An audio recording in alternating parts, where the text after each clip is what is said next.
Orang-orang yang besar itu tidak hanya dilahirkan oleh kota besar, kota-kota kecil di daerah di seluruh Indonesia sebenarnya banyak orang-orang besar, sehingga kita bisa belajar dari mereka.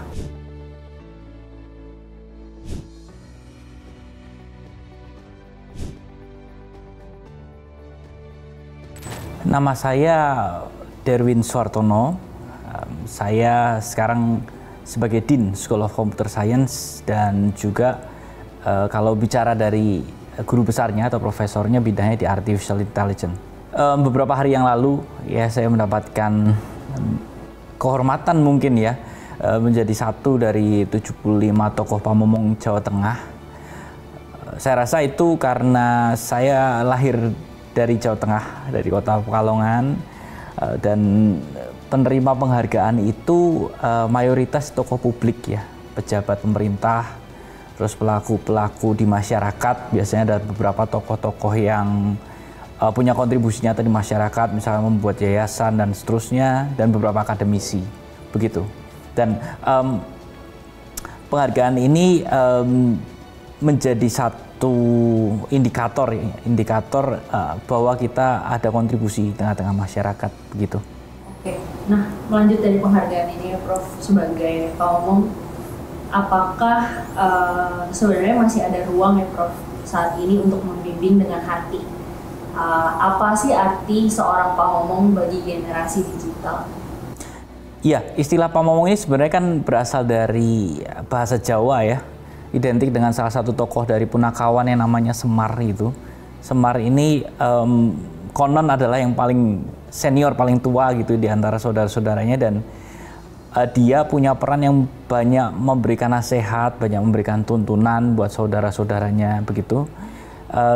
Kalau dalam konteks sekarang gitu ya, di kondisi sekarang banyak dibutuhkan pamomong-pamomong yang membantu teman-teman, membantu mungkin generasi yang lebih muda gitu, supaya arahnya itu lebih ada tujuan yang jelas gitu.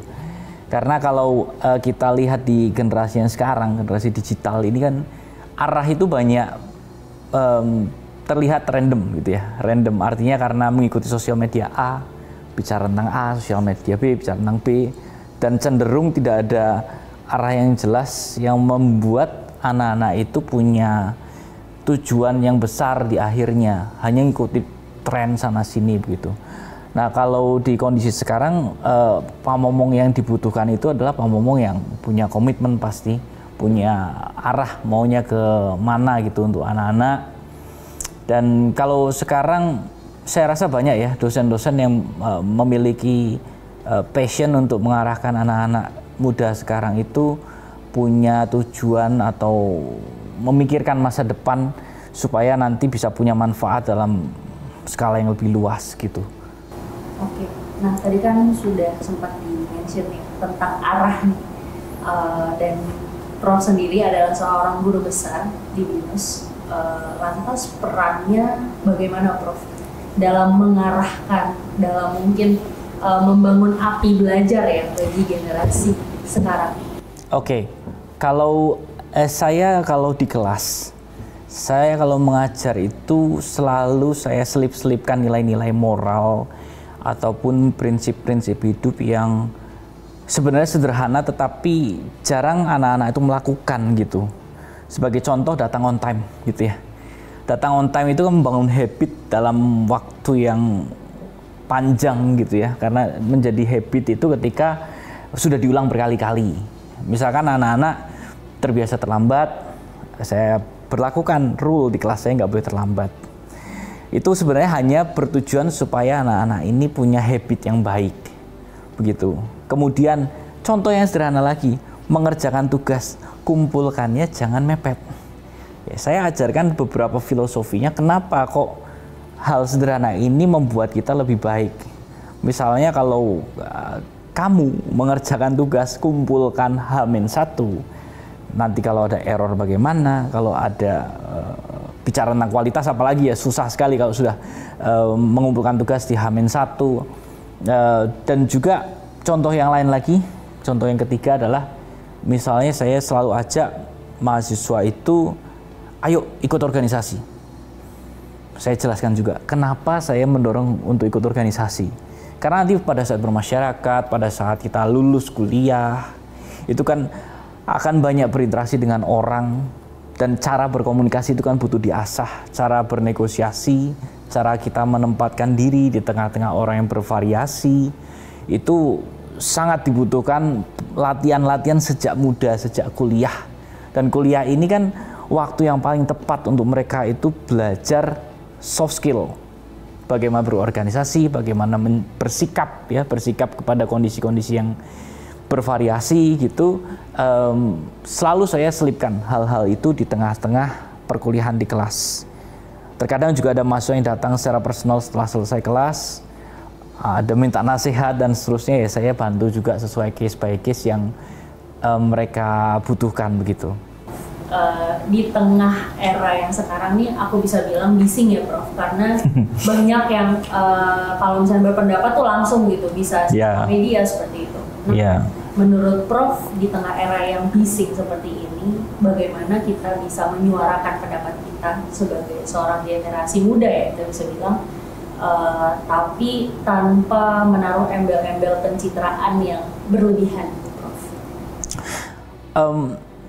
Kalau saya bicara ke anak-anak muda atau mahasiswa khususnya, dalam konteks sekarang, zaman yang sekarang ini, saya selalu mengajak mereka untuk memahami bagaimana sosial media itu bekerja. Karena kalau mereka paham sosial media itu bekerjanya bagaimana, mereka pasti akan lebih waspada untuk melakukan posting, melakukan reaction terhadap postingnya orang dan sebagainya. Dan ini relevan dengan bidang saya di AI gitu.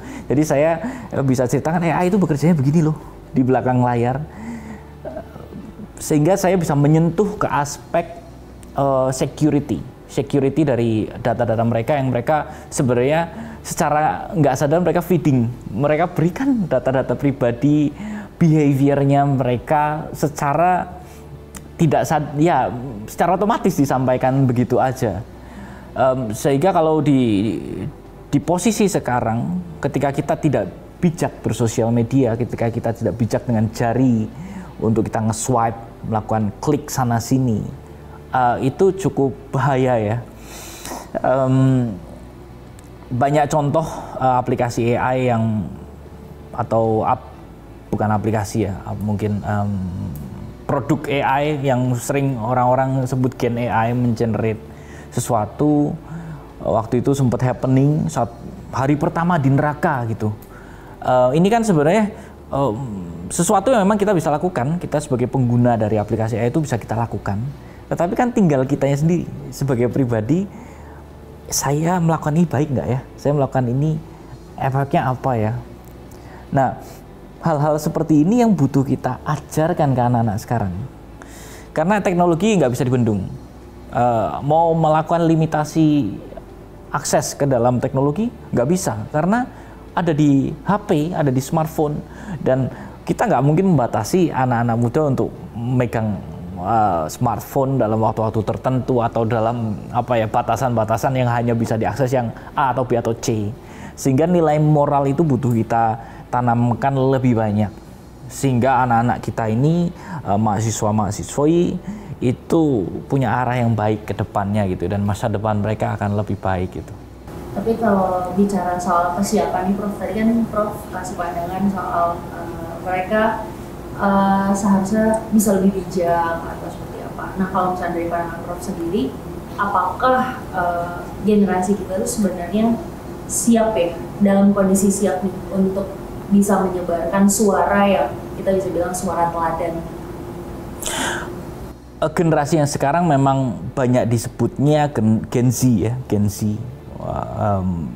Gen Z ini memiliki satu keunikan kompetensi tersendiri karena mereka adalah digital native. Sejak lahir mereka sudah kenal smartphone, mereka sudah banyak belajar dari smartphone, sehingga sebenarnya ini adalah keunggulannya mereka. Kenapa? Mereka bisa belajar lebih cepat daripada generasi-generasi yang di atasnya. Selama mereka sadar bahwa mereka punya kompetensi itu, mereka punya kemampuan itu. Kalau mereka sadar dan mereka dibekali dengan value-value yang positif, mereka akan menjadi tokoh-tokoh yang hebat di masa depan nanti.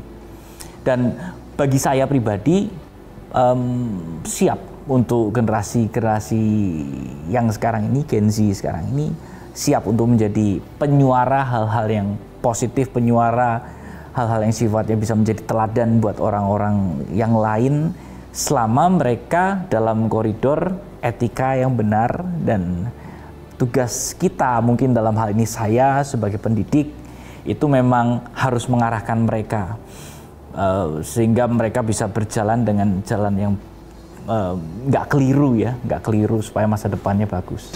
Oke, bicara soal sebagai pendidik ya Prof, mungkin ini pertanyaan terakhir nih Prof.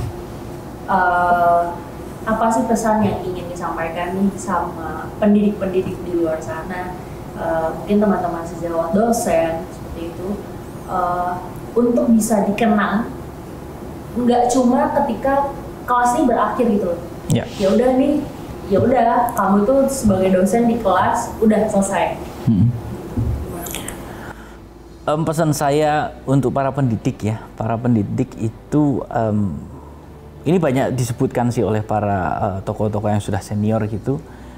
Kita kalau mengasuh mahasiswa di kelas itu anggap mereka anak kita sendiri. Jadi ketika kita mengasuh atau mendidik anak kita sendiri, tentu kita melakukan yang terbaik, melakukan sesuatunya dengan hati. Jangan sampai anak saya ini menjadi anak yang nggak sukses, anak saya ini menjadi anak yang keliru jalan-jalan selanjutnya. Kalau kita melakukan semuanya itu dengan dasar bahwa mereka itu seperti anak kita sendiri, pasti kita akan melakukannya dengan senang hati, meskipun seringkali kadang-kadang capek atau mungkin ada kesel-keselnya dikit begitu ya, itu manusiawi. Tapi kalau kita memang menganggap mereka anak kita sendiri, pasti kita akan tetap melakukan yang terbaik buat mereka begitu.